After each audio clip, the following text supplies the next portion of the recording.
இன்றும் வசந்த காலம் YouTube channel நேயர்களுக்கு வணக்கம். இன்றைக்கி என்ன பார்க்க போகிறோம்னா, ஒரு சுவாரஸ்யமான சயின்டிஃபிக் கதை. ஆர்க்கிமிடிஸ் கோட்பாடு. ஆர்க்கிமிடிஸ் என்பவர் ஒரு கிரேக்க சயின்டிஸ்ட். இவர் கிமு 287ஆம் ஆண்டு சிராக்கூஸ் என்ற நகரில் பிறந்தார். இவர் எகிப்தில் தான் படித்தார். இவரோட கண்டுபிடிப்புகள் நிறைய இருக்குது. அதில் அவரோட கோட்பாடு மிக முக்கியமானது.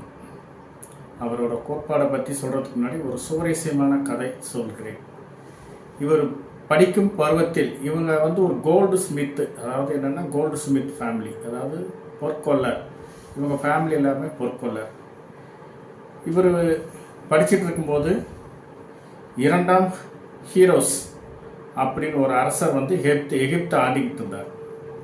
அவருக்கு ஒரு ஆசை என்னென்னா, ஒரு தங்க கிரிகடம் ஒன்று செய்யணும் அப்படின்ட்டு. ஏற்கனவே ஒரு கிரிகடம் செஞ்சு வச்சுருக்காரு.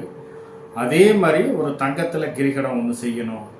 அதில் இடம் கம்மியும் ஆகக்கூடாது, அதிகமாகவும் ஆகக்கூடாது அப்படிங்கிற ஒரு இதில் மிகவும் கவனமாக இருந்தார்.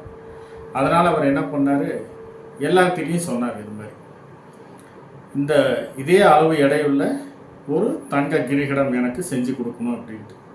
இதே அளவு எப்படி செய்யணுன்ட்டு எந்த பொருட்களும் ஒத்துக்கலை. அவங்களும் பல இடத்துல இதே மாதிரி செஞ்சு பார்த்தாங்க. வெயிட்டு ஒன்று, அதாவது எடை ஒன்று அதிகமாக இருக்கும் அல்லது எடை ஒன்று குறைவாக இருக்கும். இது எப்படி அப்போ தராசு, இப்போ இருக்கிற மாதிரி தராசெல்லாம் ஒன்றும் இல்லைங்க. அது எப்படி கண்டுபிடிக்கிறதுன்ட்டு யாருக்குமே தெரியல. இது என்ன பண்ணாங்க, ஆர்க்கிமிடிஸ் கிட்ட சொல்கிறாங்க, இது மாதிரி நீங்கள் செஞ்சு கொடுக்கணும் அப்படின்ட்டு. இவரும் பள்ளி பருவத்தை முடித்து விட்டு எகிப்திலலாம் படிச்சுட்டு அந்த சிராக்கூஸ் நகருக்கு வரார். வந்தோடனே இப்படி சொல்கிறாங்க, அரசர் சொல்கிறார், நம்ம என்ன பண்ணுறதுன்னு தெரியலையே அப்படின்ட்டு. இவருக்கு அதே சிந்தனை, அது எப்படி நம்ம பண்ணுறதுன்னு தெரியாமல் அதே சிந்தனையாகவே இருந்துட்டு என்ன பண்ணுறாரு, தொட்டி நிறையா ஒரு தண்ணி இருக்குது, தண்ணியில் போய் பொத்துன்னு போய் விழுவுறாரு. டென்ஷனில் விழுந்த உடனே தண்ணி வலிஞ்சு கீழே விழுவுது. விழுந்த உடனே இவருக்கு டக்குன்னு ஒரு ஐடியா வந்துட்டு என்ன பண்ணுறாரு, தெருவில் துணி கூட இல்லாமல் யுரேக்கா யுரேக்கா யுரேக்கான்னு சொல்லிக்கிட்டே ஓடுறார். அந்த கிரேக்க தெருவில் யுரேக்கா கிரேக்க மொழியில் நான் கண்டுபிடிச்சிட்டேன்னு அர்த்தம் சொல்லிட்டு ஓடுறாரு. ஜனங்கள்லாம் பார்த்துட்டு, என்னடா துணி இல்லாமல் இவர் பாட்டுக்கு ஓடுறாரு, என்ன கண்டுபிடிச்சிட்டான்னு பின்னாடியெல்லாம் ஓடுறாங்க. அப்போ சொல்கிறாரு, இந்த அளவு அரசர் சொன்ன அதே கிரிகடத்தை அதே அளவில் நான் செஞ்சு கொடுக்குறேன், நான் கண்டுபிடிச்சிட்டேன் அப்படின்னு சொல்லி ஒரு கோட்பாடை சொல்கிறார். அந்த கோட்பாடு தாங்க, ஒரு திடப்பொருள் ஒரு திரவத்தினுள் தங்கு தடையின்றி மூழ்கும் போது, எந்த ஒரு டிஸ்டர்பன்ஸ் இருக்கக்கூடாது, தங்கு தடையின்றி மூழ்கும் போது அதனால் அத்திடப்பொருளினால் வெளியேற்றப்படும் நீர்மத்தின் அளவு அத்திடப்பொருளின் எடைக்கு சமமாக இருக்கும். இதுதான் அவரோட கோட்பாடு. ஒரு திடப்பொருள் ஒரு திரவத்தினுள் தங்குதடையின்றி மூழ்கும் போது அதனால் வெளியேற்றப்படும் நீர்மத்தின் அளவு அத்திடப்பொருளின் எடைக்கு சமமாக இருக்கும். இதெல்லாம் அவர் கண்டுபிடிச்சிட்டார்.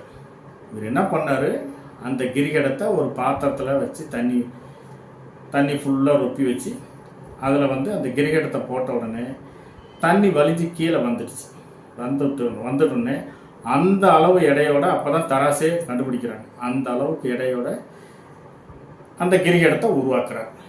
இது இவரோட கோட்பாடு. ஒரு திடப்பொருள் திரவத்தினுள் தங்குதடையின்றி மூழ்கும் போது அதனால் வெளியேற்றப்படும் நீர்மத்தின் அளவு திடப்பொருளின் எடைக்கு சமமாக இருக்கும் அப்படின்னு இவர் தான் அதோட கோட்பாடு.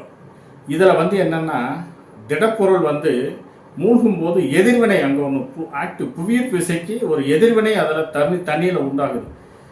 அந்த தண்ணியில் என்ன பண்ணுது, தள்ளுது. இது கீழே மூழ்கின உடனே அது தண்ணி மேலே தள்ளுது, அந்த பாய்மம் மேலே தள்ளுது. அப்போ அதுக்கு ஒரு விசை இருக்குன்னு இவர் கண்டுபிடிச்சிட்டார். ஸோ அது தான் டென்சிட்டி, அதாவது வாட்டருக்கு டென்சிட்டி இருக்குது, அந்த டென்சிட்டி மேலே தள்ளுது அப்படின்னு கண்டுபிடிச்சிட்டார். இந்த பிரின்சிபலை பயன்படுத்தி தான் நம்ம கப்பல் கடலில் மூழ்கி போகுது. மூழ்காமல் அது பாட்டுக்கு போயிட்டுருக்கு. இந்த பிரின்சிபல் என்னென்னா, பரப்பு அதாவது அந்த ஏரியா ஆஃப் தி கான்டாக்ட் வந்து தண்ணியில் மூழ்கும்போது ஏரியா ஆஃப் தி கான்டாக்ட் ஜாஸ்தியாக இருக்கும்போது, அதிகமாக இருக்கும்போது, வாட்டர்லேருந்து ஒரு எதிர்வினை புவியீர்ப்பு விசைக்கு எதிர்விசையை ஒன்று ஆக்ட் ஆகும்போது ஆட்டோமேட்டிக்காக கப்பல் வந்து மிதக்க ஆரம்பிக்குது. இது வந்து தான் இதோட டெவலப்மெண்ட், ஆர்கிமிடிஸ் கோட்பாடோட டெவலப்மெண்ட். ஸோ கப்பல் நம்ம எப்படி மிதக்குதுங்கிறது இதுதான் பிரின்சிபல். இவர் கண்டுபிடிச்ச இன்னொரு கண்டுபிடிப்பு நெம்புகோல் தத்துவம். ஒரு பொருளின் அடர்த்தி, அதாவது பொருளோட டென்சிட்டி, இதில் தான் அவர் கண்டுபிடிச்சார். இப்போ நம்ம கப்பல் எப்படி மிதக்குதுன்னு பார்க்கலாங்களா?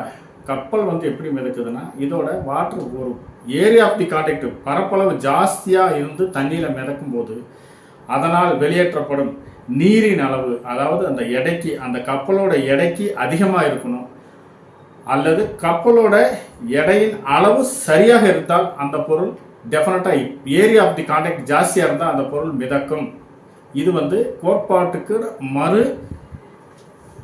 கோட்பாடோட அந்த ஆர்கிமிடிஸ் கோட்பாடோட மறு பிரதிபலிப்பு. அதனால தான் கப்பல் வந்து என்ன பண்ணுதுன்னா கடலில் மிதக்குது. இதில் நாம் வந்து கப்பலில் வந்து இன்னும் என்ன பண்ணுறாங்க, வெயிட் ஜாஸ்தியாக வச்சு, அதாவது வெயிட் அதிகமாக வச்சு பொருள்களை கொண்டு போகிறோம். சரக்கு கப்பல்லாம் இப்போ நிறைய போகுது. அப்போ ஏன் அது மூழ்காமல் இருக்குது? சரக்கு கப்பல் அதிகமாக போகிறப்ப மூழ்கணும் இல்லையா? ஒன்று கப்பலோட வெயிட்டு ஜாஸ்தி, ஏரியா ஆஃப் தி கான்டாக்ட் ஜாஸ்தியாக இருந்தாலும் ஏன் மூழ்காமல் இருக்குது அப்படின்னாலும் அதுக்கு ஒரு விடை இப்போ நம்ம டேஸில் ஒரு இது பண்ணியிருக்காங்க. கப்பல் நம்ம நேவி டிபார்ட்மெண்ட்லாம் கண்டுபிடிச்சி அதை ரெடி பண்ணி வச்சுருக்காங்க. எப்படின்னா, நம்ம கப்பலுக்கு அடியில் பார்த்தீங்கன்னா நிறைய ஒரு ஹாலோ கேப் விட்ருப்பாங்க. ஏர் கேப் நிறைய இருக்கும். ஏர் கேப் 1 அடுக்கு 2 அடுக்கு 3 அடுக்கு 4 அடுக்குன்னு பல அடுக்கில் வச்சுருப்பாங்க அடியில். அதுக்கு மேலே தான் நாம் கப்பல் கொண்டு போகிற சரக்கு கப்பலில் வந்து சரக்கோ சரி, பயணிகள் கப்பலில் போகிற அந்த இதுவும் பயணிகள் பயணிக்கிறதுக்கான ஒரு கூப்போ அதெல்லாம் வச்சு போகிறாங்க. இந்த இதுக்கு அடியில் வந்து நிறைய ஏர் கேப்பில் நிறைய ஏர் ஃபுல்லாகி வச்சுருக்காங்க. நிறைய ஏர் கேப் நிறைய வச்சுருப்பாங்க. 3 அடுக்கு 4 அடுக்கு 5 அடுக்கு. இப்போ இதில் என்ன ஆகுன்னா, ஒரு அடுக்கில் வந்து உங்களுக்கு ஓட்டை விழுந்தா கூட அந்த ஒரு அடுக்கு மட்டும் தான், பர்டிகுலர் அடுக்கு மட்டும் தான் வாட்டர் ஆக்குப்பை ஆகிடும். மீதி அடுக்கு எல்லாமே அப்படியே தான் இருக்கும். இது கப்பலில் பயணம் பண்ணுறவங்களுக்கு நமக்கு தெரியாது, ஆனால் அதில் ஒர்க் பண்ணுற கேப்டன்ஸ் எல்லாத்துக்குமே அவங்களுக்கு தெரியும். இது நேவி டெக்னாலஜி. இதில் தான் ஆர்கிமிடிஸோட கோட்பாடோட டெவலப்மெண்ட்டு தான் இந்த கப்பல் மிதந்து போகிறதோட இது. ஆகவே நண்பர்களே, இன்று இந்த விஷயம் போதும். ஆர்கிமிடிஸ் கோட்பாடை பற்றி நீங்கள் தெரிஞ்சுக்கிட்டீங்க. நன்றி நண்பர்களே. மேலும் ஒரு சுவாரஸ்யமான நிகழ்ச்சியோடு அடுத்த வீடியோவை பார்க்கலாம். நன்றி நண்பர்களே.